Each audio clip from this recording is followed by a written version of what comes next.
Hey, bonjour! Alors, je vous souhaite la bienvenue dans un tout nouveau vlog livresque et on va commencer la semaine ensemble en ce vendredi bien ensoleillé, tout juste avant que je commence le boulot. Ben voilà. À quoi va ressembler ma semaine? Je vous dirais que elle va ressembler à... Je ne sais pas. J'essaie de sortir en même temps un livre que je voulais vous montrer. Elle va ressembler à... Pour le moment, je suis en train d'écouter... en rediffusion audio. Fait que dites-moi le pas, là, mais le combat des livres qui est animé par Marie-Louise Arsenault sur ici Radio-Canada Première. Et j'aime toujours ça. Il y a des romans vraiment intéressants qui sont défendus, dont certains que j'ai vus passer puis que je n'osais pas nécessairement aborder. Si vous ne connaissez pas ça, c'est à chaque année, puis je trouve que ça vaut vraiment la peine. Ça permet de sortir un peu de nos ornières ou de voir des livres qu'on a pourtant vu passer d'un œil vraiment différent. Donc, je suis un peu là-dessus au niveau de l'audio. Fait que pour le moment, j'ai pas commencé un nouveau livre audio depuis que j'ai terminé ma lecture du dernier vlog. Et pour la lecture papier, ben j'aimerais peut-être ça. Je l'avais commencé la semaine passée, mais je l'ai mis de côté. On dirait que j'ai comme moins dedans. Mais j'ai envie de lire, c'est une petite plaquette, aucune, aucune excuse. J'ai envie de lire celui-ci. Donc, Lorraine Bastide, 2060. C'est aux éditions Au Diable Vauvert. Et je vais vous relire la quatrième. En fait, je l'avais lu dans le précédent vlog, mais c'est pas grave. Rapidement, pour vous donner un petit contexte. 22 juin 2060. Après des siècles à vivre comme si demain n'existait pas, l'humanité se prépare à une fin du monde rebaptisée FDM, comme pour conjurer l'inéluctable. Durant son ultime journée, heure après heure, l'héroïne va revivre les combats féministes et écologiques qui ont rythmé sa vie. Dans une ambiance à la fois mélancolique et poignante, qui évoque Charlotte Perkins Gilman ou Virginia Woolf, cette fiction trouve un équilibre subtil entre anticipation, littérature et politique. Donc voilà, ça me tentait bien. Pour information, qui est Lorraine Bastide? C'est une journaliste, chroniqueuse et autrice féministe qui a créé le podcast La Poudre. Donc, si jamais vous voulez en apprendre un petit peu plus. Et c'est vraiment une petite plaquette de rien de 85 pages. Donc, ce qui m'intéressait, c'est de voir... Voyez-vous, je vois que ça se passe sur une journée complète. On voit la table des matières. Donc, de voir comment on peut avoir cette prémisse-là aussi majeure et frappante et arriver à boucler 185 pages. Donc ça, c'était ma lecture en cours, mais je vais la recommencer du début tout simplement avec mon petit signet. C'est pas nouveau, hein, mais je l'ai tout le temps, je l'aime tellement. C'est le signet Out of Print, la collection Out of Print, puis c'est sans surprise parce que je suis bibliothécaire, vous allez dire, mais j'aime beaucoup. Donc ça, ce serait une lecture potentiellement que je lirai en papier cette semaine. Puis je sais pas si je vais commencer cette semaine, soit en livre audio ou en livre papier, la lecture du mois de ceux qui soutiennent la créatrice de contenu Alex Bouquet dans Prada dans son petit club de lecture. Donc, ce mois-ci, la lecture qui est proposée, c'est Mockingbird. Ouais, Mockingbird de Travis. Je vais vous mettre le nom. Et c'est celui qui a fait aussi, entre autres, en français, Le Jeu de la Dame. Queen's Gambit, je pense, qui a été adapté sur Netflix, entre autres choses. Et cette fois-ci, par contre, on est vraiment dans une dystopie. On est dans un monde où l'humain est réduit de force à la tranquillité. C'est ça, ça dit sur la quatrième de couverture. Parce que, en fait, tout a été pensé pour que les robots fassent tout, puis que l'humain ait plus besoin de se soucier, de se stresser, tout ça. Mais évidemment que, comme tout extrême, j'imagine que ça va pas nécessairement se dérouler aussi en douceur, parce que, ben, j'imagine que l'humain veut éventuellement reprendre un peu de sa place dans tout ça. Donc, il y aura peut-être ça que je pourrais commencer aussi. C'est pour le mot complet, mais c'est pas, je pourrais commencer ma lecture tout de suite. Donc, Mockingbird, c'est l'oiseau moqueur, j'imagine, non, c'est l'oiseau moqueur qui est le titre français. Excusez-moi, je suis un petit peu fatiguée. Donc, il y aurait peut-être ça aussi qui sera en lecture, audio ou papier. Mais sinon, je vais me laisser porter de toute façon par qu'est-ce qui va passer sous mon nez. Ou j'ai aussi une réservation que je sais, que j'ai vu, que j'ai reçue à la bibliothèque, qui est un livre de Gaël Josse, son plus récent. C'est un recueil de nouvelles pour quelque chose comme ce à quoi pensent les dormeurs ou quelque chose comme ça. Les rêveurs, je sais plus, je vais vous montrer la quatrième, si ça me tentait bien, puis je sais que je vais aller chercher, puis comme toujours, c'est dans les petites éditions, je pense que c'est Notabilité, quelque chose comme ça, c'est des petites plaquettes de rien du tout, donc ça pourrait être le fun, ça pourrait être ma semaine petite plaquette, tu sais, le Lorraine Bastide, le Gaël Josse, puis peut-être le fameux livre pour Alex Bouquet dans Prada en arrière-fond, mais bon, voilà. Alors, sur ces bonnes paroles et en direct de la studio mobile, ben voilà, on va se dire, allez, on se lance ça.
Et bonjour! Alors, je fais un petit coucou en ce dimanche matin, ouais, pour venir un peu à jour sur qu'est-ce qui se passe parce qu'en fait, depuis que j'ai lancé le vlog, j'ai finalement décidé de me lancer dans une lecture audio. Je l'ai faite avec un peu d'appréhension. C'est une lecture, une autrice de Polar scandinave que j'avais vraiment le goût de découvrir depuis que j'en avais entendu parler par Triple L de Mag. Et on n'a pas exactement le même niveau de tolérance par rapport à des thrillers puis des sujets qui sont abordés. Mais là, celui-là, on dirait que ça me tentait quand même d'essayer. Je l'ai commencé et ben, je vous dis d'abord qu'est-ce que c'est. Donc, c'est la fameuse autrice, c'est Émilie Shep. Et c'est son premier tome de sa série de Jana Berzelius. Et dans le fond, c'est marqué à vie. Donc, je vais vous lire rapidement la quatrième de couverture pour vous donner une petite idée parce que j'ai regardé puis ça semble pas divulgacher. Ben, ça divulgage un peu quelque chose, mais j'avais déjà un petit peu compris puis je suis rendue juste au début. Donc, un haut responsable de l'immigration en Suède a été assassiné dans sa maison.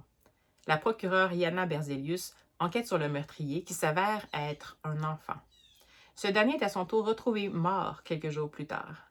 Jana est sous le choc lorsqu'elle découvre qu'il a sur le cou la même cicatrice qu'elle. Une marque qui, depuis son enfance, provoque en elle des réminiscences incontrôlables. Donc, comme vous pouvez le voir, cette fois-ci, c'est ça que Triple L de Mag avait mentionné quand elle avait présenté cette série-là, c'est que cette fois-ci, plutôt que de suivre une enquêtrice, on va suivre une procureure. Donc, qui est quand même différent, parce qu'en fait, la procureure, c'est elle qui va déterminer si on poursuit ou pas. Donc, elle va avoir à elle va être consultée dans certaines parties de l'enquête, mais c'est pas elle qui va nécessairement être sur le terrain. Donc, on la met toujours au courant des situations. Et dès le départ, on comprend que dans ce livre-là, dans le fond, on est encore dans deux temporalités parce qu'on va avoir la temporalité présente. C'est vraiment la formule polar scandinave classique, donc la temporalité présente, où on sent que Jana est un peu comme en dissociation un peu par rapport à elle-même, on dirait, par rapport à sa vie. Elle fait sa vie, elle fait qu'est-ce qu'elle a à faire, mais on dirait qu'elle ressent rien ou qu'elle exprime rien. Donc on sent qu'il y a quand même que c'est un personnage qui veut vraiment garder le contrôle sur elle-même, mais on se doute bien qu'il y a quelque chose de caché en arrière de ça. Puis bon, Privilège de Mag, elle avait un petit peu parlé quand même. Donc, je me doute un peu de que c'est bon, potentiellement quelque chose dans son passé. Puis de ce que je comprends, c'est qu'en raison du fait qu'elle va avoir potentiellement une face cachée, ça va être une procureure qui va aussi, même si elle veut être super rigoureuse, devoir des fois faire des croches par rapport au processus habituel parce que elle essaie de se protéger. C'est ce que j'ai compris. Donc, c'est quand même intéressant comme prémisse de base. Dans le passé, on va suivre ce qui semble être l'arrivée au pays de migrants, donc vraiment dans les containers et tout, donc les conditions terribles, et leur interception par des gens clairement pas bien dans leur tête et qui semblent cibler les enfants particulièrement. Donc, évidemment, la partie dans le passé, au début, c'était comme terrible, mais bon, c'était plus comme une expérience d'immigration qui se termine pas bien. Mais là, ça s'en va vers quelque chose d'autre. On sent qu'il va être plus un peu dans peut-être la maltraitance, la prise de contrôle sur des enfants. Ça, pas nécessairement au niveau sexuel, mais vraiment au niveau psychologique. Puis ça, ben absolument, j'ai un peu de misère. Donc, je sais pas trop, mais en même temps, là, je suis rendue presque à 20% de la lecture audio. Donc, je pense que je vais continuer. Ce qui est difficile en audio, c'est qu'évidemment, les parties dans le passé avec le narrateur, ben ça rend les choses assez vivantes. Mais bon, je l'ai emprunté aussi en numérique, ce qui fait que peut-être que ces bouts-là, je vais essayer de les lire en numérique. Parce que je peux plus lire en diagonale, mais je peux pas vraiment écouter en diagonale. Donc, voilà, ça, c'est ma lecture en cours. Je le tente. Ça me sort clairement de ma zone de confort, mais ben, il faut des fois essayer de voir... parce que bon, ça me fait un peu penser jusqu'à maintenant à mon feeling de quand j'ai lu le premier tome de Eva Björk, Aiguise de tir, Emma. Pourtant, j'ai lu le second, j'ai lu les deux autres ensuite. Donc, je pense qu'il faut quand même que je regarde jusqu'à quel point je suis capable de m'attacher à l'histoire, au personnage, mais peut-être pas comme m'identifier complètement à la situation qui est terrible. Voilà, donc je suis pas obligée de le faire, mais c'est juste que c'est des polars souvent que je trouve qui sont super bien construits comme là. Jusqu'à maintenant, je trouve que c'est bien construit, c'est bien écrit. Puis j'aimerais ça pas toujours passer à côté de des livres qui sont comme qui ont des plumes un peu singulières ou qui ont des constructions. Bon, c'est pas original par contre, mais tu sais, c'est bien ficelé et tout. Donc, des livres bien ficelés avec des bonnes plumes, j'aimerais ça pas toujours passer à côté parce que ma sensibilité est comme pas super habituée. Fait que je me dis qu'en sortant tranquillement des fois de ma zone de confort, ça va me permettre de m'acclimater. Voilà, vous savez tout maintenant de mon processus Mais c'est surtout parce que j'étais curieuse quand Evelyn Lemagne en a parlé de Émilie Shep. J'avais vu passer ça, puis je me disais, oh mon Dieu, c'est pas pour moi. Mais là, quand on a l'annonce d'une série avec un personnage qui revient, en ce qui me concerne, c'est toujours gagnant. Puis évidemment, comme c'est dans les polars scandinaves, absolument, la partie du passé vient inextricablement se lier au présent. Donc, j'ai une idée de potentiellement où ça mène, mais peut-être que je vais me tromper, on verra bien. Alors, pour ma lecture en cours, c'est ça. Sinon, j'ai lu ce matin en accéléré, pas en accéléré, j'ai pris le temps de le lire, mais j'ai lu parce que j'avais pas vraiment le choix. Parce qu'il faut que je le rapporte aujourd'hui, parce que je l'ai demandé à ma bibliothèque des villages, puis eux, ils l'ont demandé à une autre bibli, donc j'ai pas le choix, il faut que je le rapporte. Et c'est le fameux In Limbo de Deb J.J. Lee. Donc, ici, qui est un roman graphique, un roman autobiographique, un roman graphique en autobiographie, adapté bien sûr de ce personnage-là qui est de, je sais pas comment le prononcer par exemple, mais dans le fond, le nom qu'elle préfère, par lequel elle préfère se faire appeler, c'est Déborah, donc comme l'autrice, donc c'est pour ça que je vous dis, c'est comme vraiment ancré dans son présent. Je pense que c'est Yoongjin, quelque chose comme ça, mais désolée si je suis maladroite dans la prononciation. Et dans le fond, c'est l'histoire, dans le fond, de l'enfance, potentiellement, évidemment romancée, de l'autrice dont les parents ont émigré de la Corée du Sud et aux États-Unis. Et de comment cet enfant-là va vivre, en fait, le post-immigration. Je m'excuse, j'essaie de gérer mon chat en même temps qui veut vraiment avoir de l'attention. Est-ce que tu veux être sur la caméra? Oh là là, t'as l'air contente. OK. Faites-vous-en pas. Hein. Elle est très bien traitée. Donc, c'est ça. Donc, ça va être l'histoire de Yoongjin. Yoongjin? Je l'ai dit tantôt. Yoongjin. En fait, je lis la quatrième de couverture rapidement en français. Et attention quand même, parce que ça va aborder. Je ne m'attendais pas à ça, parce que j'avais comme juste lu le début, la prémisse, puis j'avais pas lu au complet la quatrième de couverture. Puis je pense que c'est quand même correct que ça soit mentionné dans la présentation de l'éditeur parce que ça peut être un traumatisme avertissement. Donc, je vous lis la quatrième. Depuis que sa famille a émigré de Corée du Sud aux États-Unis, Déborah est frappée d'un fort sentiment d'altérité. Au lycée, les amitiés changent. Elle prend du retard en classe. Les conflits avec sa mère s'exacerbent et elle voit sa santé mentale s'effondrer jusqu'à provoquer une tentative de suicide.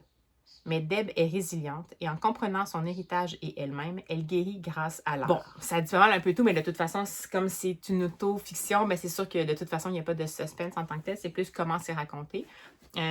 C'est très troublant. Je ne m'attendais pas, comme je vous dis, à la partie sur la santé mentale. Et je trouve ça super intéressant. Ce que j'ai trouvé intéressant, c'est des histoires d'enfants qui immigrent en fait dans les pays. Je trouve qu'on en a quand même maintenant souvent en roman graphique.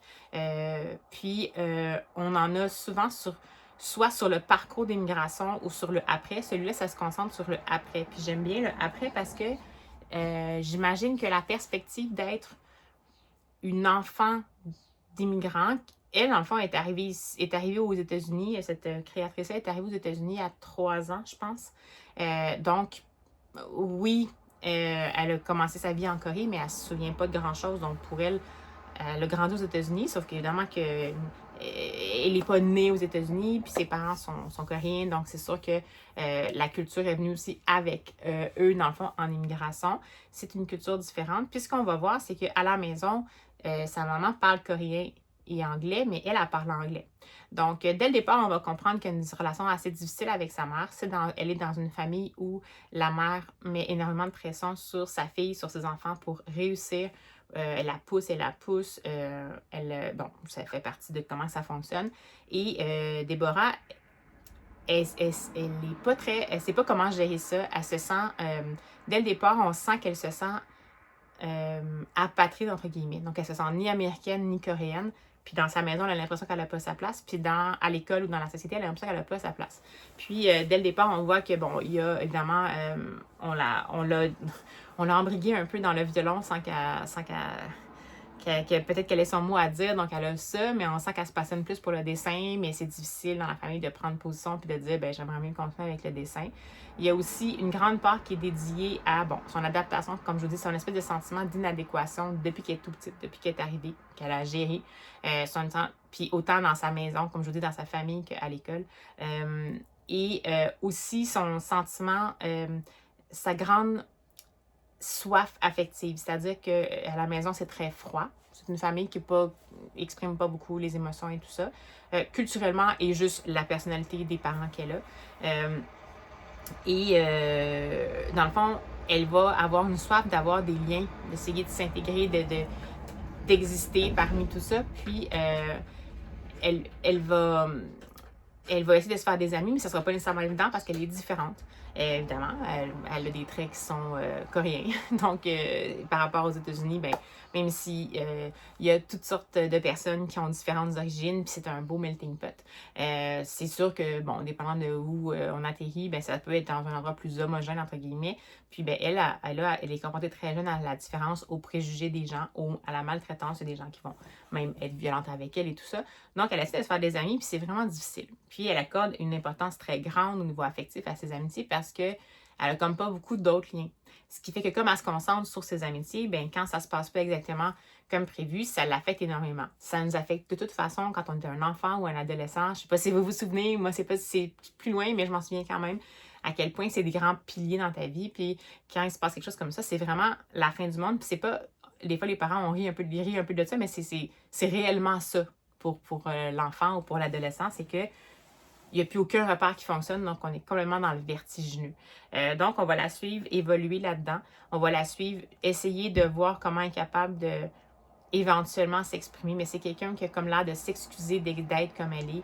Elle souhaite avoir une opération chirurgicale pour avoir des paupières qui sont, parce que dans le fond, elle a les paupières qui sont de type coréen, donc vraiment avec, dans le fond, il n'y a pas comme un, ils appellent ça double eyelid, là, mais il n'y a pas comme un espèce de pli en haut de l'œil, ce qui fait que ça fait que son œil est comme plus plat. Puis elle, dans le fond, elle sent qu'elle a besoin de se le faire une opération et tout ça. Donc, elle vit tout ça, mais c'est pas quelque chose avec de quoi elle peut parler avec sa famille. Elle en parle un peu avec ses amis, mais c'est sûr que c'est pas toujours évident non plus. Là, on la voit je partir de l'école, ce qu'ils appellent dans le fond middle school, mais finalement, dans le fond, c'est comme ici au Québec, on n'a pas ça, mais au Canada, ils ont ça au Canada anglais. Donc, c'est peut-être 4e année à genre secondaire 2 à peu près. Puis on la voit passer au high school, donc secondaire, fin de secondaire. Et éventuellement, le collège, ou les gens plus du cégep, dans le fond, aux États-Unis. Donc, c'est sûr que c'est une période de grands changements. C'est vraiment une histoire de son point de vue à elle. Comment elle se sent, comment elle réagit, comment on va percevoir, comment elle a une grande détresse qui va nourrir aussi son anxiété, ses trébuchements dans la santé mentale, mais en même temps qu'elle est dans une famille où il y a même un peu de violence, pas juste de pression psychologique, mais il y a aussi de la violence physique un peu. Et qu'elle ne sait pas comment c'est pas vraiment accepté avoir un problème de santé mentale. Donc, c'est vraiment touchant. J'ai trouvé que l'histoire en tant que telle est vraiment touchante, est vraiment remuante. Je ne m'attendais pas à ça. Puis, comme vous avez pu entendre dans la 4e, elle va aller jusqu'à faire une tentative de suicide. Puis, c'est quelque chose qu'elle a déjà fait quand elle était petite, comme à 8 ans. Donc, c'est super triste. Mais c'est pas un roman graphique qui est... on est plongé dans sa détresse, mais c'est pas un roman graphique qui est sans espoir. Donc, c'est sûr que vers la fin, c'est pas que tout se règle, mais on sent qu'en fait, elle fait les pas par elle-même pour trouver des façons de s'aider, être accompagnée avec un psychologue et tout ça, puis éventuellement, justement, accepter comment elle est, qui elle est, dans toute la richesse que ça peut avoir, mais aussi accepter comment ses parents sont, comment découvrir sa culture, dans quoi ils ont grandi, parce que c'est quelque chose elle se rend compte que même sa grand-mère, par rapport à sa mère, elle avait la même attitude un peu froide, donc c'est sûr que si on n'a pas connu autre chose, c'est pas toujours, ça excuse pas, mais ça explique des fois. Donc, je trouve que c'est vraiment quelque chose d'assez majeur, je pense que ça vaut la peine d'être découvert.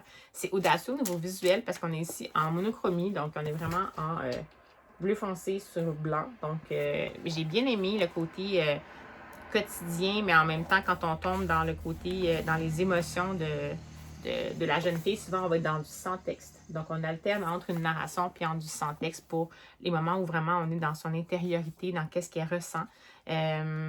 J'ai parfois été un peu perdue, par contre, je dois dire, j'ai un petit bémol, mais c'est juste moi peut-être, dans certains enchaînements de scénarisation, c'est comme si je ne savais plus trop. C'était clair pourtant, mais c'est comme si des fois je ne savais pas quelle bulle venait en premier. Parce que, bon, là, vous voyez, l'exemple que je vous donne, c'est un exemple où les bulles ont quand même une hiérarchie, mais des fois, il n'y en avait pas. Puis c'est comme si on ne savait pas trop à quel personnage j'étais associé. Fait que ça, j'admets que ça m'a un petit peu mélangé parfois. Puis il y a quand même beaucoup de personnages. Les amis du personnage principal se ressemblent quand même beaucoup. Puis ça m'a fait sourire un peu parce qu'évidemment, ce sont des amis qui sont de type caucasien.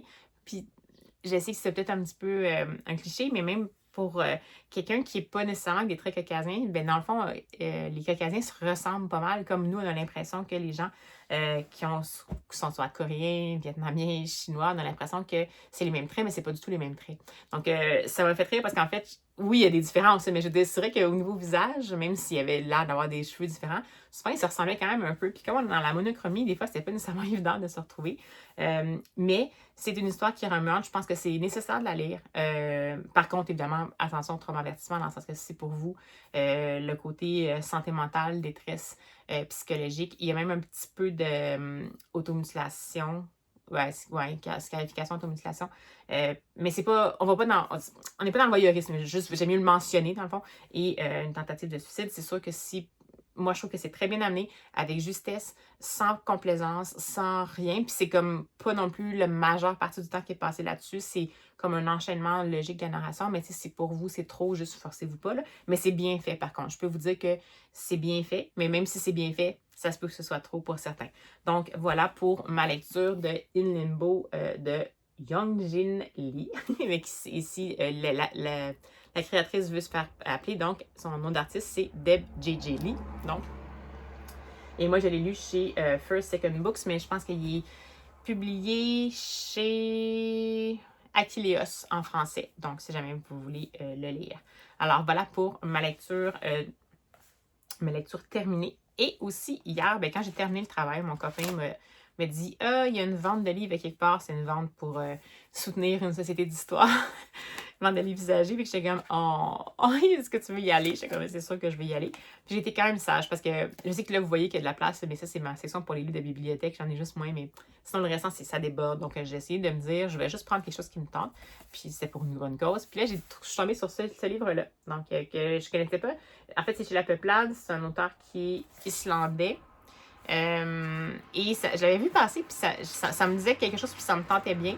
Mais dans le fond, ça date de 2020 pour la version française.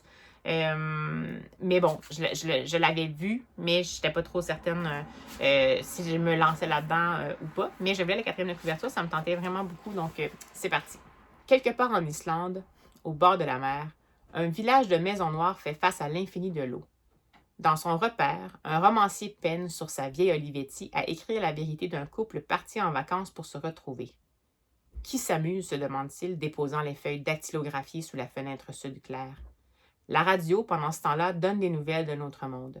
Le séisme de Fukushima, l'assassinat de Ben Laden, la guerre en Syrie. Au rythme des 4 saisons de l'année, comme un contrepoint nordique au célèbre concerto de Vivaldi, la fenêtre au sud transforme cette histoire simple d'amour et de fantômes en un livre immense sur les crépuscules de la création. L'encre s'épuise, l'écrivain tapera bientôt blanc sur blanc, traversant la page comme on marche dans la neige. Ça a l'air vraiment chouette. Donc, c'est la petite trouvaille, dans le fond, du jour qui va rejoindre ma pile à lire. Et puis, sur ces bonnes paroles, je vais aller poursuivre ma journée.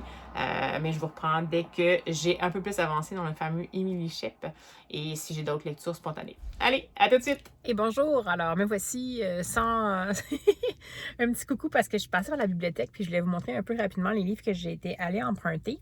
Mais j'ai pas mon trépied avec moi, donc ça va être comme ça. Alors, tout d'abord, j'ai emprunté un livre de Gaël Josse. Donc, c'est, dans le fond, « À quoi pense... » Je vais le lire à l'envers. « À quoi songe-t-il... À quoi songe-t-il ceux que le sommeil fuit? » Bon, je vais l'avoir. Donc, « À quoi songe-t-il ceux que le sommeil fuit » de Gaël Josse et c'est chez Notabilité, je pense. Et dans le fond, c'est un livre, je vais vous lire rapidement juste la petite description qui est à l'arrière. On rencontrera ici des femmes, des hommes, des couples, des enfants, portraits intenses de vies ordinaires, tous reflets de notre humanité et de nos vacillements. À travers ces micro-fictions, Gaël Josse poursuit cette écoute ultra-sensible de nos vies qu'elle nous offre de livre en livre, au plus près des émotions qui le traversent. Donc, ça rapporte vraiment, là, il y a une citation un peu avant qui parle, en fait, de ces heures-là où, dans le fond, la nuit, qu'est-ce qui se passe la nuit pour ceux qui, dans le fond, dorment pas. Et c'est, je crois, il me semble que c'est un recueil de nouvelles dans mon souvenir, mais que le fil rouge, dans le fond, du sommeil. Donc, le Gaël Josse ici. ensuite, j'ai enfin réussi à mettre la main sur ce livre-là que j'ai entendu particulièrement parler chez Jeannot Livre et chez Fluent Books. Donc, celui-ci, donc c'est Mary Sidney alias Shakespeare. L'œuvre de Shakespeare a-t-elle été écrite par une femme de Aurore Evin et c'est publié chez Talent Haut. Et en fait, je vais vous lire la quatrième en arrière. En fait, ça le dit pas mal dans le titre. L'œuvre de Shakespeare a-t-elle été écrite par une femme? Telle est la question à laquelle Aurore Evin répond dans une enquête aussi documentée que captivante. D'indices troublants en recoupement probant, elle démontre que s'il est assez improbable que William Shakespeare ait écrit les 36 pièces qui lui sont attribuées, il est en revanche tout à fait vraisemblable que Mary Sidney, comtesse de Pembroke, en soit la véritable autrice. Donc, j'ai grandi dans l'univers du théâtre et je sais que c'est des rumeurs qui avaient toujours un peu eu lieu, mais de ce que j'avais entendu parler, c'est que c'était vraiment fait avec beaucoup de recherche. C'est pas du tout sensationnaliste, donc ça m'intriguait beaucoup de voir c'était quoi la proposition qui était faite. Puis sinon, j'ai décidé de me prendre en format papier ma lecture en cours parce que je l'ai emprunté en livre audio.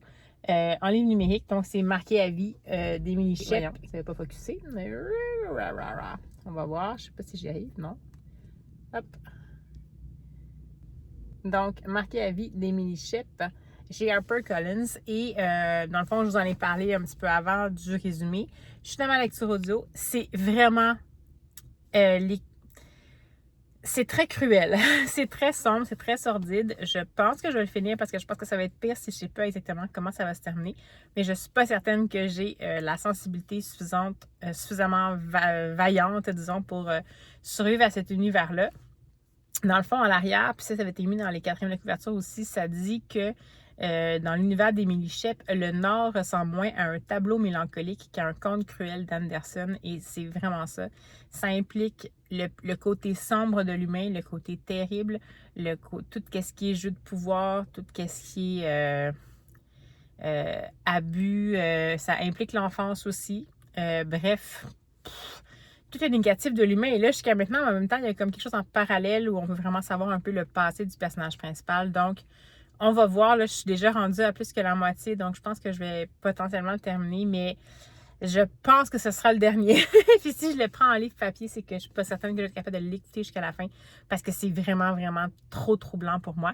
Mais c'est pas mal écrit, c'est juste moi qui n'ai pas tout à fait la bonne résistance, disons. Alors voilà pour le petit bocal de biblio. Je vais terminer ça tout de suite parce que j'ai arrêté la ventilation pour pouvoir vous parler et je suis en train de bouillir comme un homard. Alors allez, à tout de suite!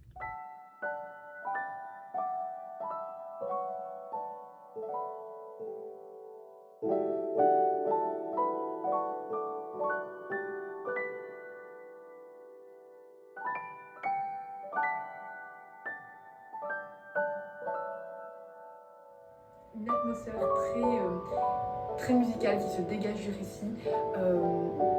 Au final, c'est un récit qui parle d'un sujet lourd, mais qui arrive à lui donner une certaine tendresse, un peu de romantisme en fait. Et ça permet un peu d'alléger ce qui s'est passé, tout en rappelant quand même que voilà, il s'est passé à cette époque les pires horreurs. Hey, bonjour, alors je vous fais un petit coucou rapide. On est lundi et en temps normal j'ai congé, mais là, je travaille en partie dans la journée. Donc, je vais vous faire un petit coucou ce matin, puis je vais espérer avoir un peu de temps pour cette semaine. Donc, j'ai terminé, écoutez, en apnée, le fameux Marqué à vie d'Émilie Shep. Je l'ai terminé en papier parce que, en partie en papier parce que, comme je vous disais, c'est quand même très rude. Puis là, je vous disais que ça se pouvait que j'ai pas nécessairement, pas la force, mais que je ne sois pas nécessairement capable de supporter la suite. Mais là, en fait, dans le dernier tiers, je pense que ça s'est vraiment beaucoup développé. Puis j'ai quand même réussi à m'attacher vraiment au personnage, ce qui fait que c'est possible que je poursuive la série quand même. Donc, en résumé, Émilie Shep, écoutez, ce qu'elle nous propose, que ça convienne ou pas pour certains, mais c'est une brochette de personnages super complexe. Donc, on n'est vraiment pas dans le manichéen, il n'y a pas juste les bons et les méchants. En fait, tout le monde a sa part d'ombre. Tout le monde a sa part de vulnérabilité. Puis c'est ça qui caractérise en fait l'héroïne, c'est que elle va vraiment devoir évoluer dans toutes les nuances de la grisaille, puis de qu'est-ce qui se fait, puis de qu'est-ce qui se fait pas, qu'est-ce qui est éthique, qu'est-ce qui est pas éthique, qu'est-ce qui est en phase avec, En fait, elle a un jeu de cartes, je peux pas vraiment vous en parler, mais elle a un jeu de cartes, entre guillemets, pour sa vie, qui est pas évident à placer sur la table de jeu. Et dans le fond, ce qui est intéressant, justement, c'est que c'était une héroïne, une procureure très complexe, avec une grande blessure, très faillible, mais pas nécessairement mais pas une héroïne pas fiable, mais très faillible. Donc, on voit beaucoup le côté humain, le côté qui rentre dans aucune case, en fait, comme dans la plupart des cas dans la vie. On n'est pas tous des gens qui rentrent dans des cases. Donc, ça m'a vraiment marqué. Puis c'est ça, finalement, qui fait en sorte que j'ai comme envie de suivre le restant, même si ça dépasse en ce qui me concerne la limite, en fait, de ce que je suis capable de supporter en termes de... C'est très dur, c'est très dur, mais c'est pas fait gratuitement. Ça décrit une situation. Donc là, ça va aborder, je vous en avais déjà un peu parlé, mais ça aborde, dans le fond, l'immigration illégale, la traite de personnes, l'emprise psychologique, mais pas dans le cadre d'une relation amoureuse. La société et le système de justice par rapport à certaines choses qui ne rentrent pas dans des cases. Donc, c'est sûr que là, avec les sujets que je vous évoque là, c'est pas doux, là. C'est pas doux. L'emprise psychologique implique des enfants. Donc, attention, 3 avertissements si jamais. Et c'est ça. C'est très troublant, c'est très remuant. C'est resté avec moi, ce livre-là. Peut-être pas nécessairement pour les bonnes raisons, mais en même temps, je pense que si c'est resté avec moi, c'est pas juste parce que les sujets évoqués sont durs, c'est pas juste parce que certaines scènes sont vraiment pas évidentes à lire, même si c'est pas, comme je vous dis, c'est pas évident à lire, mais c'est des courts chapitres, donc on passe pas non plus 30 pages au cœur de la noirceur humaine. On n'est pas nécessairement 30 pages là-dedans.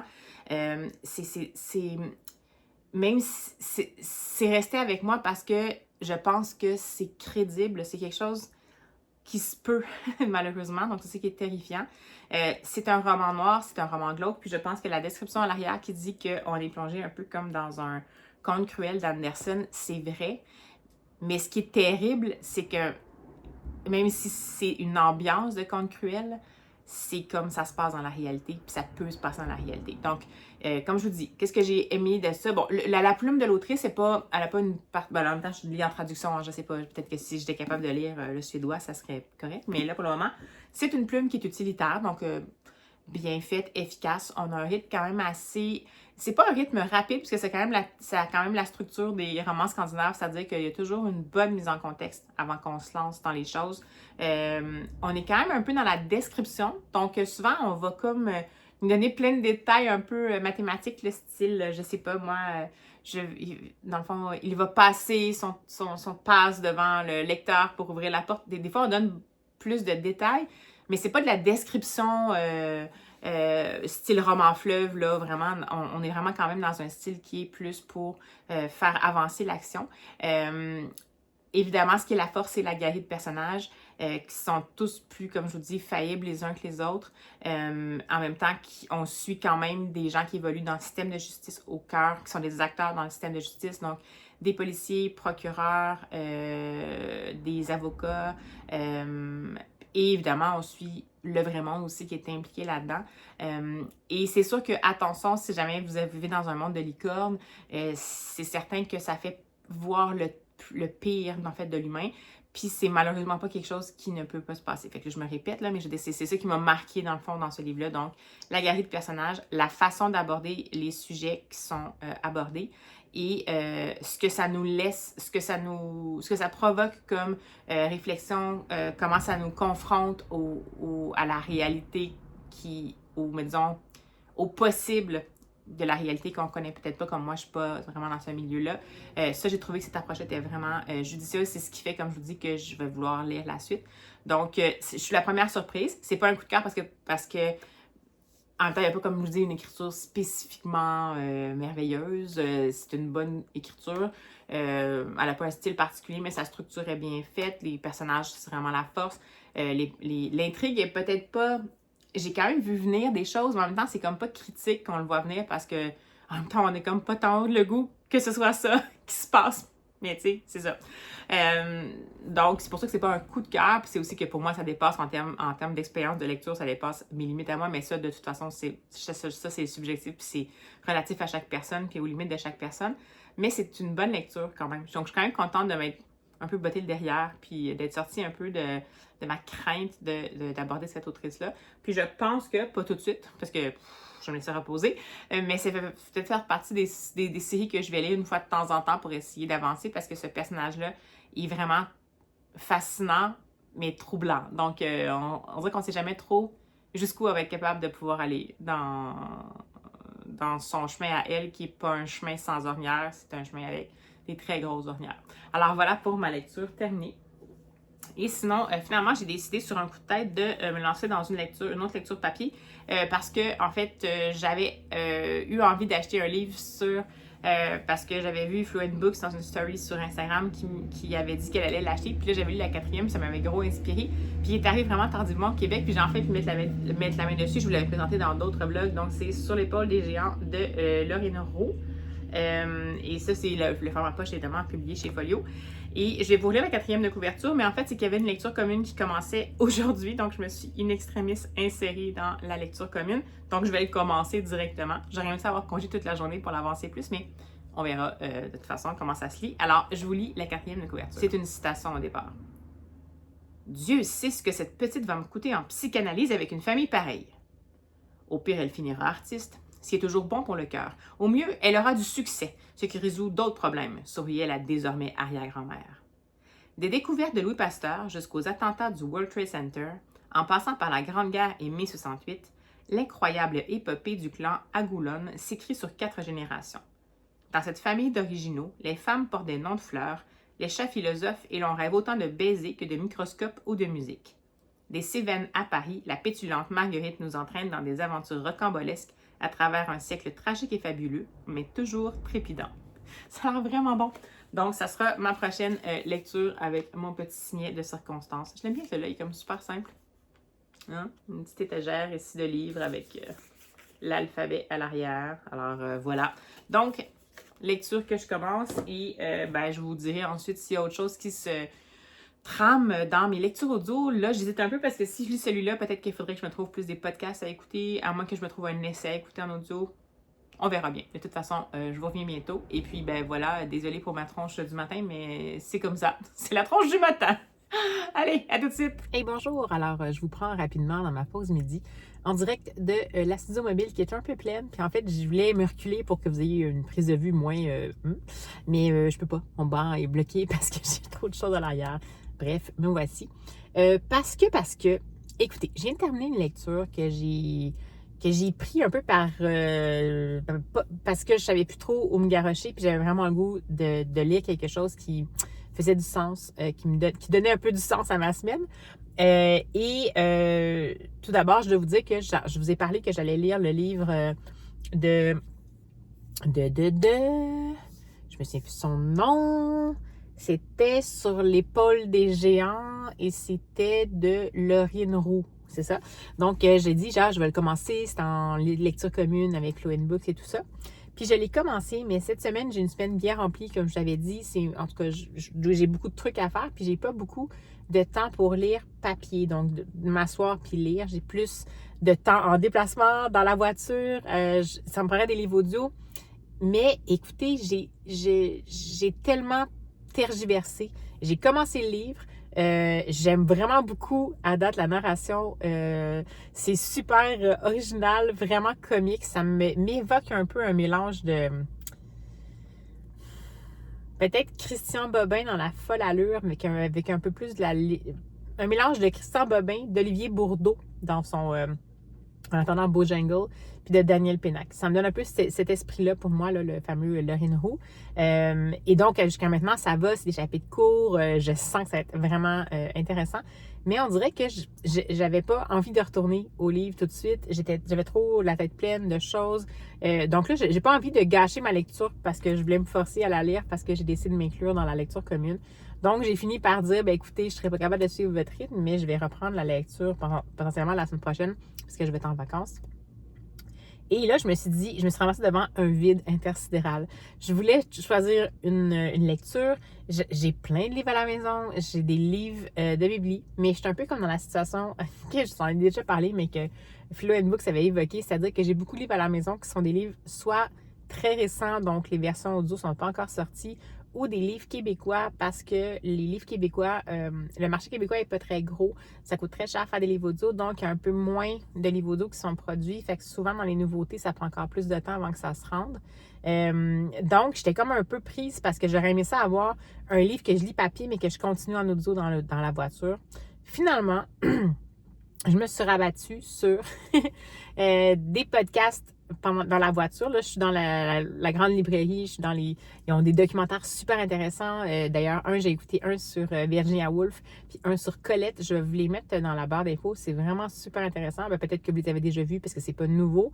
Moi, je les écoute en podcast, mais en fait, c'était des émissions live à la télé. Mais si jamais vous voulez, c'est des formats super longs, puis c'est vraiment intéressant. Je suis même en train de terminer un qui est sur les bibliothèques idéales. C'est un genre de combat des livres un peu par rapport aux classiques. Donc, j'ai comme un peu réglé le côté lecture audio pour cette semaine. Puis, je me suis lancée dans une petite plaquette d'une collection qui est bien sympathique. C'est chez Anonorax, la collection Solstice. C'est une collection de très courts récits ou de très courtes nouvelles d'environ une trentaine de pages par des auteurs, dans le fond, qui sont issus des Premières Nations. J'en avais déjà lu un de J.D. Curtness. Je pense que c'était Bonjour Alison, quelque chose comme ça. Je vais remettre la vignette. Puis j'avais vraiment adoré. C'était comme de la science-fiction, mais de 35 pages. Là, je suis dans L'homme aux deux visages. En fait, j'ai lu et terminé L'homme aux deux visages d'Isabelle Picard. Et j'ai vraiment adoré. C'était super touchant. C'est impressionnant comment, en 35 pages, elle a réussi, cette autrice-là, à nous faire croire au personnage, nous faire comprendre son dilemme, ce qu'il vit. Donc, c'est un homme, on va suivre un écrivain qui est en panne d'écriture, puis qui est comme un peu en dépression. En fait, ça fait comme plusieurs mois qu'il n'arrive pas à écrire. Il avait fait des documentaires avant. Il s'appelle Émile Bras-Coupé. C'est un homme qui habite maintenant en ville, mais qui avant habitait avec sa communauté. J'ai pas porté attention à la nation à laquelle... Je pense qu'elle a volontairement pas spécifié la nation à laquelle elle appartenait, mais c'était une communauté des Premières Nations. Donc, il l'a quitté quand sa mère est décédée, puis il est allé s'isoler en ville. Puis, depuis ce temps-là, il a essayé de, comme c'est un écrivain, de donner sa voix un peu à, justement, aux Premières Nations dans tout le processus de vérité-réconciliation, justement, prendre parole, essayer de raconter l'histoire pour être sûr que, l'histoire avec un grand H, pour être sûr que tout le monde le comprenne. Et il est là-dedans. Mais là, ça fait 8 mois, il est en dépression, il n'arrive pas à écrire. Et il va voir une psychologue qui s'appelle Jude, qui est vraiment cool, qui va décider de passer outre le fait que dans ses cours de psychologie, on lui a pas montré nécessairement des approches qui étaient adaptées à différentes cultures. Parce qu'elle sent que cet homme-là vit quelque chose qui n'est pas juste un état dépressif. Elle pense que son contexte, puis dans le fond, en tant que personne issue des Premières Nations, et dans le fond, tout ce que les Premières Nations ont subi depuis au 20e siècle, elle pense que ça peut avoir un impact, donc elle va choisir une autre approche. Et elle va finir par inviter, dans le fond, le fameux Émile à potentiellement retourner dans sa communauté. Puis ce qui est super beau là-dedans, c'est que on comprend, je sais pas comment dire, c'est tellement bien fait, on comprend le poids du traumatisme transmis de génération en génération, mais aussi le poids de ceux qui sont récemment arrivés dans l'équation. Donc, par exemple, Émile, qui, lui, n'est pas allé dans les pensionnats autochtones, mais dont la famille ou les parents sont allés, et qui sent le poids de prendre parole, de dire, Et ce que j'ai vraiment aimé, c'est les mots qu'Isabelle Picard met dans la bouche de la psychologue, qui est une psychologue qui, elle, n'est pas issue des Premières Nations, mais qui a comme une sensibilité à ça, qui s'est comme informée un peu par rapport à ça, et qui dit, écoutez, est-ce que ce que vous écrivez, c'est vraiment ce que vous voulez écrire?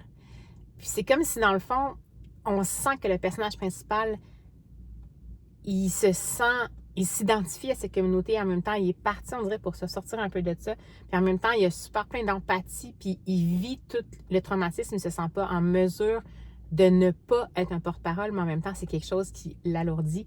Puis, en l'invitant à recontacter, à reprendre contact avec sa communauté, bien, en fond, ça va finir par justement lui permettre de se poser les bonnes questions, puis d'avoir des réponses potentiellement de sa communauté. Donc, écoutez, tout ça, c'est quand même majeur comme parcours.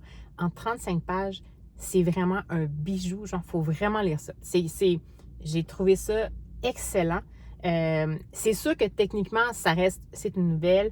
Vous allez me dire, ça reste en surface, mais ce qui est assez impressionnant, c'est qu'il y a une évolution du personnage, là. Donc, il y a autant une mise en contexte, les deux personnages, le personnage principal et le personnage secondaire. On a même des personnages autres secondaires qu'on va rencontrer dans la communauté en si peu de pages auxquels on croit absolument. Dans le sens qu'ils sont crédibles, qui ne sont pas du tout dans les archétypes ou la caricature.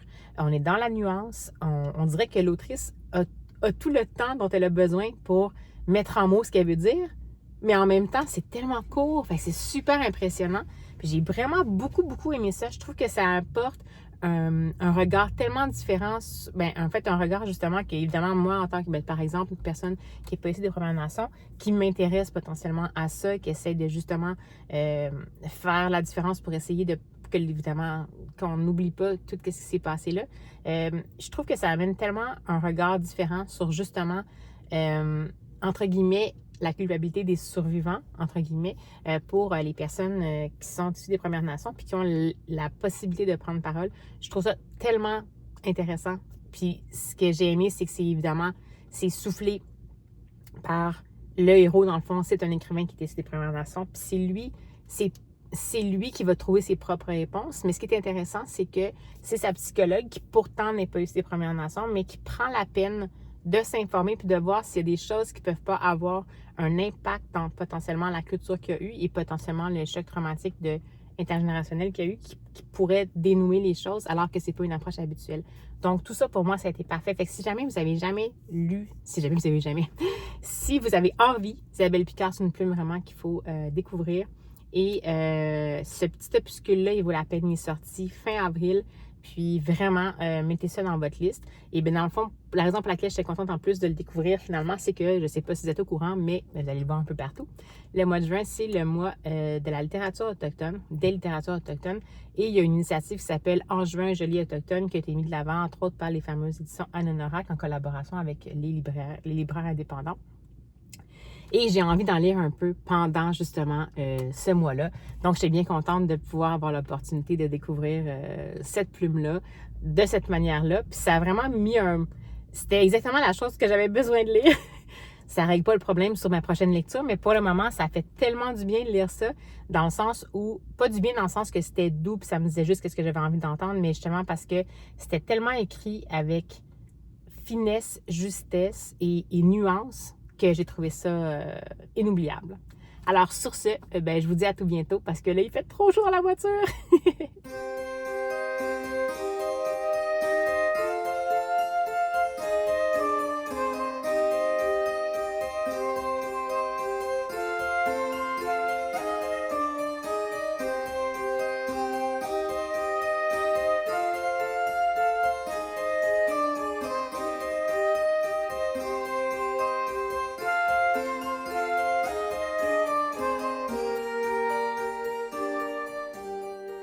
Hey, bonjour! Alors, on est jeudi, fin de journée, et j'ai lu 2 livres depuis hier, des courts livres, puis je pense que je vais vous en parler, puis ensuite je vais clore le vlog qui va être beaucoup plus court qu'à l'habitude, mais c'est comme ça, parce que j'ai beaucoup de trucs à faire pour terminer la semaine, puis j'ai pas envie de lire pour lire, donc voilà.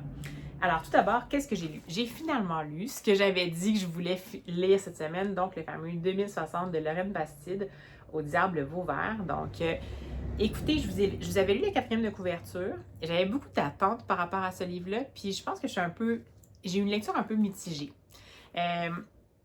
C'est sûr que j'étais consciente que c'était un défi, puis c'est comme je vous disais, c'est un roman qui fait 80 quelques pages, 85 pages. et qui propose de ce qu'on comprend dans la 4e de couverture, de nous faire vivre, dans le fond, la dernière journée, la journée de la fin du monde d'un personnage principal. Puis dans le fond, dans la table des matières, on le voit même parce que ce qu'on voit, c'est une journée heure par heure. Là, on voit comme ça ici. Voilà. Et donc, on va suivre le personnage principal, qui est une femme d'un certain âge, qui est en 2060 et qui a vécu, en fait, l'époque pré-cataclysme, entre guillemets. C'est vraiment comme si c'était quelqu'un qui vit aujourd'hui et qui, en 2060, a 80 ans, ce qui potentiellement serait mon cas. Donc, c'est ça qu'au départ, ça m'avait aussi interpellée pour ça. Puis, c'est vraiment un peu une proposition pas nécessairement originale, mais comme quoi, dans le fond, avec tous les changements climatiques, les problématiques qui se sont trouvées, bien évidemment, les extrêmes au niveau politique se sont installés, puis bon, il y a toujours un régime contrôlant, puis des rebelles et tout ça. Un peu à la Fahrenheit 451, un peu à la tout ce qui est post-apocalyptique et idéologique. Donc, c'est vraiment particulier comme contexte. Puis, dans le fond, on va suivre l'héroïne alors qu'elle est en train de vivre sa dernière journée. Puis, elle sait que ça va être sa dernière journée. Mais elle va quand même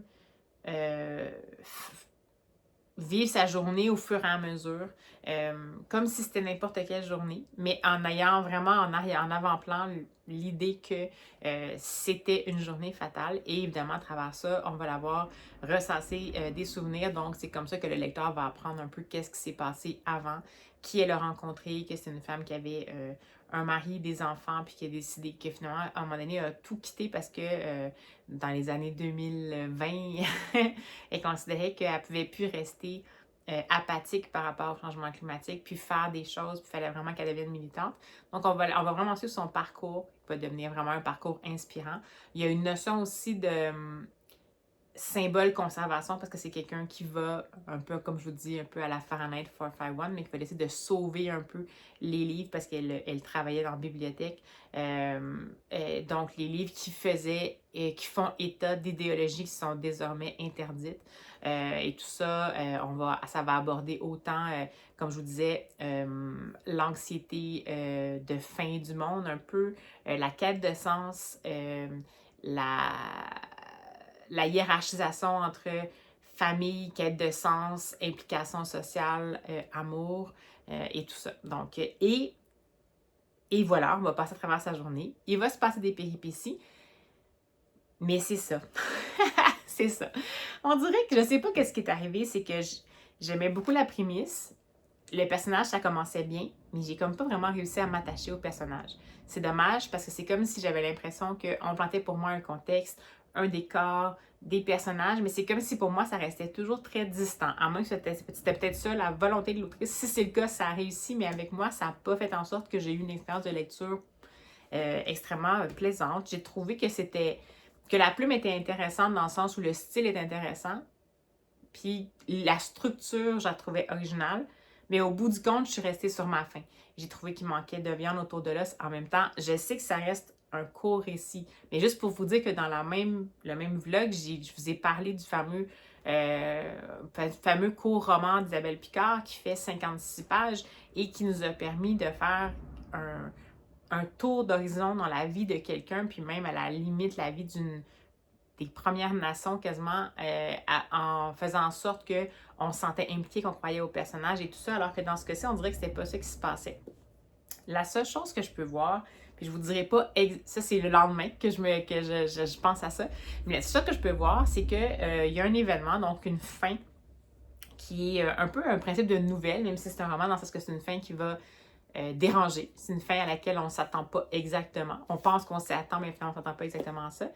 Puis ça fait beaucoup référence à, je me rends compte maintenant, à potentiellement l'œuvre de Virginia Woolf. Puis, en fait, je suis peut-être un peu plus sensible à ça parce que, comme je vous dis, j'ai écouté cette semaine les fameux podcasts de La Grande Librairie qui faisaient le tour de la vie de l'autrice Virginia Woolf. Puis, je viens de me rendre compte que à la fois la fin et peut-être même le style pourrait rappeler potentiellement Mrs. Dalloway de Virginia Woolf. L'espèce de longueur lucide, fataliste, mais en même temps une vie intérieure riche. C'était comme, ça me fait un peu penser à ça. C'est peut-être complètement, j'essaie de voir trop loin, mais il y aurait peut-être ça dans le fond que si je le perçois comme ça, c'est intéressant, mais pour moi, il manque quelque chose. Il manque qu'on croit au personnage, il manque un peu il manque peut-être de flamboyance, étant donné que justement c'est un court format. J'ai trouvé que c'était intéressant, mais ça restera pas avec moi. Ma lecture restera pas avec moi pour un grand moment. Donc, pour moi, c'est un petit peu un pari plus ou moins réussi. Donc, je suis pas, c'est pas une mauvaise lecture. Si vous voulez l'essayer, c'est une belle idée. Je trouve que c'est une bonne prémisse, une bonne idée. Mais pour moi, ça n'a pas fonctionné. Puis je trouve que dans les formats courts, j'ai lu des choses qui étaient beaucoup mieux structuré, puis qui faisait en sorte que le lecteur était 100% impliqué, donc évidemment que l'expérience de lecture puis le texte restait avec nous un bon moment. Donc, ben écoute, ça l'a pas fait pour moi, donc celle-ci. Et sinon, j'ai décidé de me lancer dans ma lecture, j'en ai quelques-uns en attente, mais de mes fameux petits essais que, après en avoir parlé à, à quelqu'un qui se connaîtra si jamais elle écoute ce vlog-ci, c'est mes petits documentaires que je considère qui sont des mèches d'allumage de ma curiosité. Et c'est les fameux documentaires de chez la collection Halte La Martinière. Donc celui-ci, c'est Faut-il en finir avec les contes de fées de Jennifer Tamas, qui, ça dit à l'arrière, qui est une docteure et agrégée de lettres modernes qui enseigne la littérature française aux États-Unis, dans le New Jersey. Donc, ça m'intéressait ça, parce que, ben évidemment, c'est un peu un classique. Les contes de fées ont souvent été questionnés à travers les années. Pourtant, on continue encore de s'y attacher. Ça continue encore d'être présent dans la société, dans notre imaginaire collectif, qu'on le veuille, pour le meilleur et pour le pire, entre guillemets. Et la prise de position en vogue depuis peut-être une dizaine d'années, c'est plus de se dire... dans le fond, abat les contes de fées, entre guillemets, parce que ça, entre autres, contribue, si on le perçoit, dans le fond, au premier degré ou même au second, mais en tout cas, ça contribue un peu à ancrer dans les rôles qui sont patriarcaux, là, donc, tu sais, le rôle de la femme soumise et de l'homme courageux. Donc, je ne savais pas trop où aller s'en aller. Puis ce que j'ai trouvé intéressant, c'est qu'elle prend un parti qui est justement pas exactement dans l'air du temps, mais c'est ça le principe aussi de cette collection-là. C'est qu'elle prend le parti de dire, ben, je pense pas qu'il faut jeter les contes de fées avec l'eau du bain. Mais en fait, pour elle, les contes de fées, c'est qu'elle nous invite à les voir comme des témoins des questionnements d'une société, puis d'essayer de les prendre dans leur contexte. Puis évidemment qu'on de travailler avec les contes originaux, parce que les relectures récentes, ben, mettons les relectures édulcorées de Disney, ben, ça témoigne aussi d'un souhait d'une société, hein, évidemment, que tout soit manichéen et réglé et tout ça. Puis ça témoigne aussi de qu'est-ce qu'on a voulu, sur quoi on a voulu mettre l'accent dans les rôles qui étaient mis de l'avant dans les contes de fées. Donc pour elle, c'est d'aller vraiment à la source, puis à nous faire sortir les contes de fées comme vraiment un outil d'anthropologie, un outil utile pour apprendre à connaître l'humain, la société, percevoir qu'est-ce qui était finalement peut-être une dénonciation sous couvert, dans le fond, de contes de fées. Un peu comme on avait, ben, qui était plus évident avec les contes de La Fontaine, mais un peu comme on avait avec le principe de faut comme comprendre entre les lignes qu'en fait, on dénonce plutôt qu'on endosse. Et j'ai trouvé ça vraiment excellent, en fait. Maintenant, j'en parle, puis j'arrive à articuler ma pensée, puis ça m'intéresse beaucoup, puis je pense que ça ferait vraiment en sorte que j'aurais envie d'en lire plus, mais c'est quand même un sujet que je connaissais un peu. Donc, peut-être que pour moi, dans ce cas-ci, j'ai un peu plus ressenti la soif d'information. Mais comme c'était un point de vue qui était original, j'ai trouvé ça intéressant, c'était un point de vue qui me disait, ben, essaie d'aller plus loin dans ce qui est déjà existant. Puis elle propose aussi, évidemment, de se lancer dans les relectures de contes de fées qui sont faites avec plus ou moins de succès, mais c'est intéressant de voir comment, quand on fait des relectures de contes de fées, qu'est-ce qu'on va chercher comme essentiel là-dedans. Puis l'essentiel, c'est vraiment des rôles sociaux, des travers de l'humain, des façons de faire prendre conscience sans que ce soit évident, justement, des grands fondements de la vie en société, pour le meilleur et pour le pire, mais c'est que dans le fond, c'était pas des contes pour enfants au départ, c'était des contes pour juste mais en fait, même pour les jeunes filles, pour qu'ils commencent à mieux comprendre le monde et tout ça, mais c'était pas nécessairement pour l'enfance. Mais tu sais, je trouve ça intéressant qu'elle mette l'accent là-dessus. Puis, elle nous propose plusieurs pistes de contes qui sortent en fait des contes classiques traditionnels qu'on connaît ici en fait en Occident. Elle fait référence beaucoup à dans le fond la mythologie grecque, les contes qui sont dans le fond des traditions qui sont des folklores qui sont autres que occidentaux. Puis c'est intéressant qu'est-ce qui est là parce qu'on se rend compte que c'est comme presque plus évolué que qu'est-ce qu'on a. Donc moi je trouve ça intéressant parce que ça dit vraiment ça, en fait, c'est vraiment, ça en dit beaucoup sur la société dans laquelle on vit.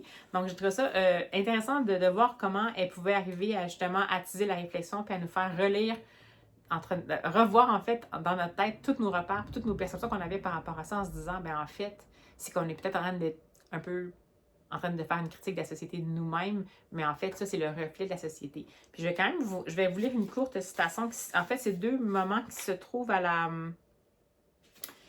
page 27 et 29, donc c'est à la fin, mais c'est un essai, je ne vais pas vous divulgacher rien.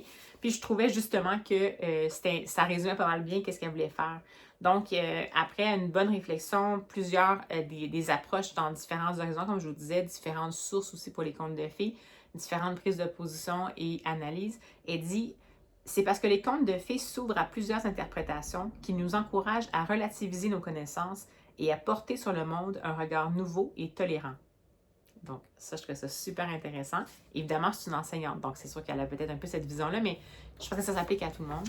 Et puis, à la fin, dans le fond, elle disait que elle est toujours persuadée que les textes puissants font toujours bouger les lignes de pensée, même si elle disait ça par rapport à justement des élèves là, qui avaient fait un témoignage dans sa classe, puis que c'était concernant quelque chose pour lequel les gens sont vraiment polarisés, mais qu'elle considérait quand même que ça pouvait éveiller la conscience, la prise de conscience, exactement comme elle disait, par rapport à la relativisation des choses. Puis elle dit aussi, mais surtout, il nous aide tout simplement à vivre ensemble. J'ai trouvé ça vraiment excellent. Puis comme je vous dis, évidemment, celui-là, il y avait pour moi plus un côté essai que prise de parole revendicatrice. Les derniers que j'avais lus, c'était peut-être à cause des sujets aussi là, qui étaient un petit peu plus... c'est-à-dire que ça, oui, c'est quelque chose qui est intéressant, mais c'est pas nécessairement un sujet qui était comme au centre de l'actualité. Donc, c'est plus comme un très, très court essai, mais c'est vraiment des pistes de réflexion. Puis, comme d'habitude, à la fin, il y a toujours aussi des lectures pour aller plus loin. Donc, livres et revues, podcasts, chansons, donc on a ici, dans cette collection-là. Puis moi, ce que j'aurais envie de vous... ça avec quoi j'aurais envie de vous laisser pour ce blog-ci, c'est de vous proposer justement une collection québécoise, en fait, de relecture de contes, qui est proposée par Marie Demers. C'est la collection Les Contes culottés. Il y a, je crois, 4 titres jusqu'à maintenant. Je vais remettre les vignettes ici. Et c'est tout simplement des relectures de contes de façon actuelle. Évidemment, là, on est vraiment dans plutôt secouer les repères, renverser les dynamiques et tout ça. Mais... donc, on n'est pas nécessairement dans aller au fond de l'interprétation du conte original, mais ça m'a donné envie de vous dire que oui, il y a des relectures, puis oui, même Disney, maintenant, propose des relectures de certains contes classiques, mais qui ont été édulcorés par Disney. Mais disons que j'aimerais ça vous proposer quelque chose de québécois, puis de super inspirant, qui aborde vraiment beaucoup de réalités actuelles. Puis, moi, j'ai lu les 3 premiers, je pense, de la série, puis à date, je les ai vraiment bien aimé. J'ai trouvé que ce que ça faisait surgir justement comme point de discussion, c'est vraiment un éloge de la différence. Alors, c'est vraiment ça le pari de cette collection-là. Mais si jamais vous avez une chance, donc je vous suggère cette collection-là, donc encore une fois, de la découvrir, Marie Demers. Il y en a un qui vient tout juste de sortir, c'est pour ça que j'y ai repensé, parce qu'il me semble que c'est très récent, le 4e de la série. Mais les autres, ça fait un moment qu'ils sont sortis, peut-être 4-5 ans, donc peut-être que ce serait plus dans vos bibliothèques que vous les auriez. Mais une bonne petite lecture complémentaire. Donc, pour aller avec cet essai-ci. Donc, voilà. Alors, sur ces bonnes paroles, je vais clore le vlog ici. J'espère que ça vous a plu. Comme vous pouvez voir, j'ai un peu moins de lecture qu'avant depuis que je suis un petit peu en tergiversation par rapport à mes lectures audio parce que j'arrive pas vraiment à voir les lectures que je veux. et que j'écoute plus de podcasts. C'est peut-être un changement de paradigme, c'est pas grave, mais ça fait en sorte que, évidemment, je lis un peu moins par semaine parce qu'en fait, j'écoute des podcasts, donc je lis pas nécessairement des livres pendant que je fais mes transports. Mais bon, je pense pas que vous allez vous en formaliser. Donc, j'espère que les lectures qu'on a faites cette semaine, qui ont été finalement, au final, très remuantes, dans différents genres, thrillers sordides, romans graphiques émouvants sur l'immigration, dystopie choc en hommage à la littérature potentiellement du 19e siècle et essai qui attise la curiosité. Je pense qu'on a fait un beau tour d'horizon. Donc, si jamais ça vous dit, vous avez déjà lu des titres dont je vous ai parlé aujourd'hui, n'hésitez pas à vous manifester en commentaire, ça me ferait plaisir. Si vous avez des idées de relecture de contes qui sont intéressantes, je suis moins preneuse pour le Disney par contre, mais si jamais vous avez autre chose, n'hésitez pas à les suggérer. Il y a peut-être d'autres monde aussi qui écoutent les vidéos qui seraient intéressés à avoir ces pistes de lecture-là. Alors, sur ces bonnes paroles, d'ici à ce qu'on se revoit, bien évidemment, je vous souhaite des excellentes lectures, puis on se dit à la prochaine!